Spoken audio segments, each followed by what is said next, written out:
Salut les amis, que Dieu vous bénisse. Alors aujourd'hui, je vais répondre à un commentaire que j'ai vu sur ma chaîne. C'est un certain Nafix, comme vous voyez juste le commentaire en haut. Nafix écrit ceci: le prophète Mohammed a aussi été annoncé dans la Torah, mais ils ont remplacé son nom propre par le bien-aimé. Alors après, il écrit encore ceci: dans la langue originale, Ancien Testament, dans le Cantique des Cantiques, chapitre 5, le verset 16, voilà, tu as tout. Si tu veux plus de renseignements, regarde le YouTuber La Vraie Liberté, saison 1, épisode 2 et saison 2, épisode 4. Voilà, donc selon donc Nafix, Cantique des Cantiques, chapitre 5, le verset 16 parle du prophète Mohammed. Alors, nous allons lire ce passage ensemble.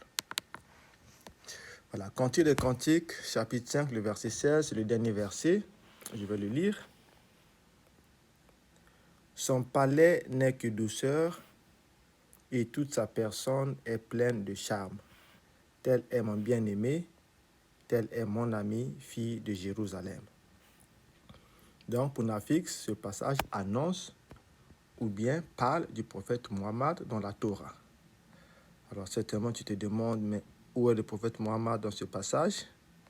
Alors, je vais vous aider à comprendre. J'ai préparé un PowerPoint ici. Alors, je relis donc le passage de Cantique de Cantique, chapitre 5, le verset 16. Son palais n'est que douceur, et toute sa personne est pleine de charme. Tel est mon bien-aimé, tel est mon ami, fille de Jérusalem.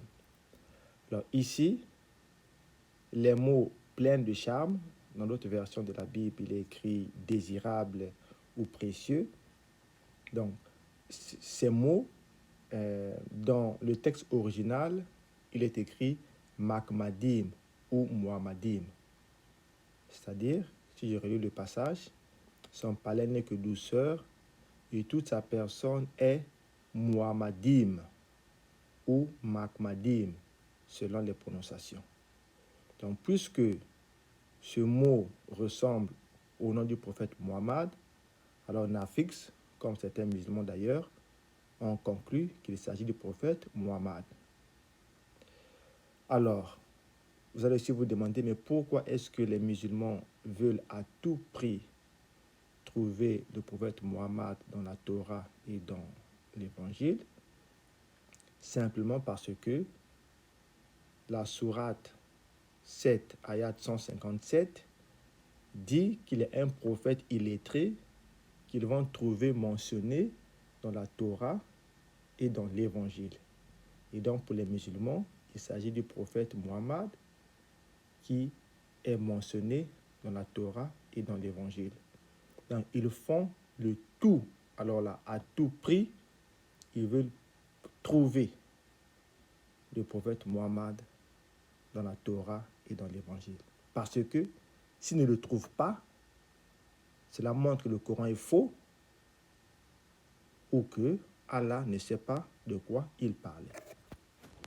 Alors revenons à notre passage de Cantique de Cantique, chapitre 5, verset 16. De qui il s'agit ici? Nous voyons le contexte de ce passage. Alors je vais lire le contexte. Cantique de Cantique, chapitre 5.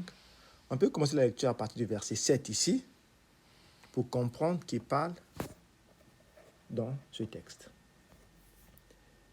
Parce que c'est ça avec les frères musulmans, ils ne lisent pas les contextes, les textes, les versets. Et ils tirent des conclusions sans fondement. Alors, commençons à partir du verset 7. Vous pouvez lire tout le chapitre si vous voulez. Les gardes qui font la ronde dans la ville m'ont rencontré. Ils m'ont frappé, ils m'ont blessé. Ils m'ont enlevé mon voile, les gardes des murs. Donc, ici, c'est la Sunamite qui parle. C'est une fiancée qui parle à son fiancé.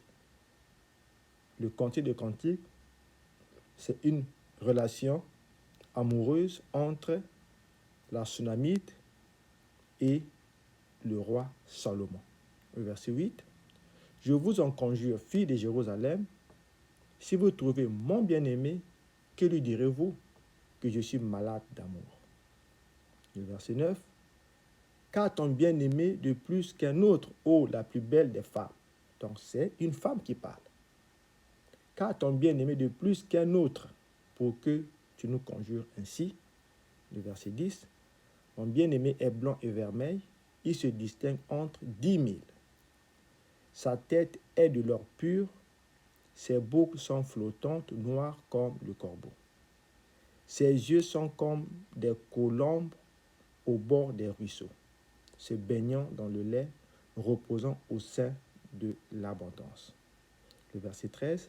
Ses joues sont comme un parterre d'aromates, une couche de plantes odorantes.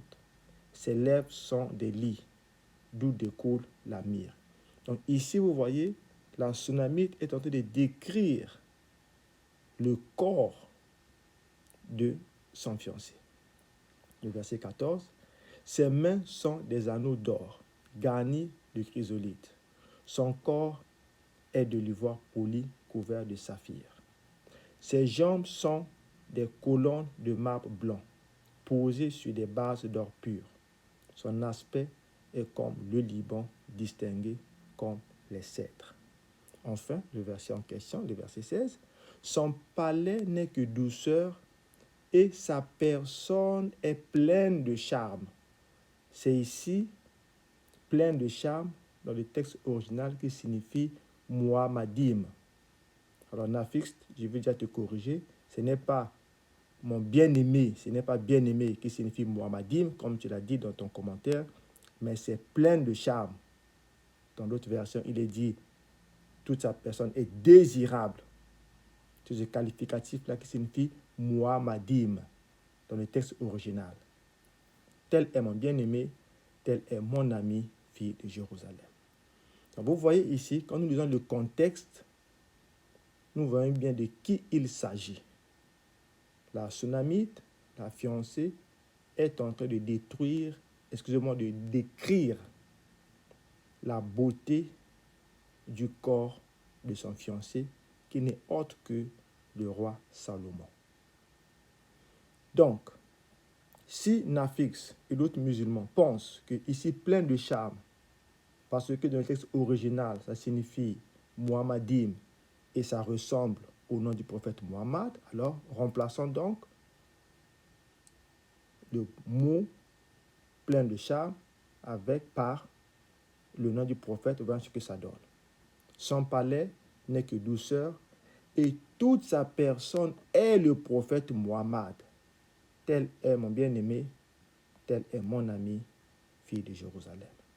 Autrement dit, le corps du roi Salomon est le prophète Muhammad. Voici une aberration totale, Nafix. Ce passage ne parle pas du prophète Muhammad.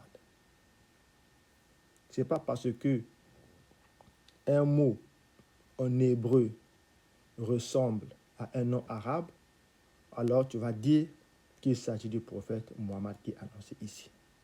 Donc le contexte déjà, pour rappeler, le verset 8, la femme de Salomon, ou bien sa fiancée, cherche son époux.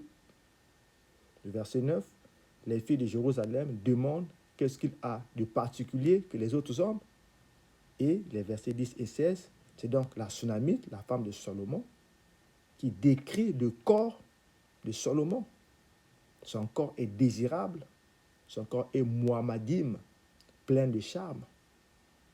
Donc ça ne peut pas être le prophète Muhammad. Sinon, le corps du roi Salomon est le prophète Muhammad. Alors, pour aller plus loin, ce mot Muhammadim apparaît dans d'autres passages dans l'Ancien Testament. Alors, si les frères musulmans veulent être conséquents avec eux-mêmes, alors, partout où ce mot apparaît, il doit signifier le prophète Muhammad, pas seulement ici dans le Cantique des Cantiques. Alors, je vous donne deux passages où le même mot Muhammadim apparaît. Alors, on va voir ici, exemple, dans 1 Roi, chapitre 20, le verset 6. Il est dit ceci: « J'enverrai donc demain à cette heure mes serviteurs chez toi. Ils fouilleront ta maison et les maisons de tes serviteurs.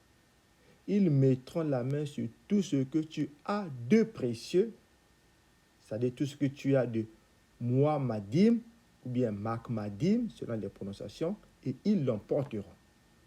Alors, s'il veut être conséquent, on va remplacer ici le mot précieux par le nom du prophète Muhammad. Alors, lisons le texte.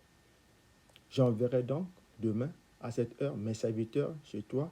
Ils fouilleront ta maison et les maisons de tes serviteurs et ils mettront la main sur tout ce que tu as du prophète Muhammad et ils l'emporteront. Est-ce que cela a un sens? Parce que Makmadim ou bien Muhammadim ne peut pas signifier une chose dans un passage, il signifie autre chose dans un autre passage, puisque c'est le même mot qui est utilisé. Voyons Ézéchiel chapitre 24, le verset 21. Dis à la maison d'Israël, ainsi parle le Seigneur l'Éternel. Voici, je vais profaner mon sanctuaire, l'orgueil de votre force, les délices. Ici encore, c'est le même mot makmadim qui est utilisé. De vos yeux, l'objet de votre amour, et vos fils et vos filles que vous avez laissés tomberont par l'épée. Remplaçons encore par le prophète Muhammad, le mot délice ici. Donc on peut lire, dis à la maison d'Israël, ainsi parle le Seigneur l'Éternel. Voici, je vais profaner mon sanctuaire, l'orgueil de votre force, les prophètes Muhammad de vos yeux, l'objet de votre amour, et vos filles que vous avez laissées tomberont par l'épée. Tu vois, Nafix, vous voyez, c'est un musulman, ça n'a pas de sens.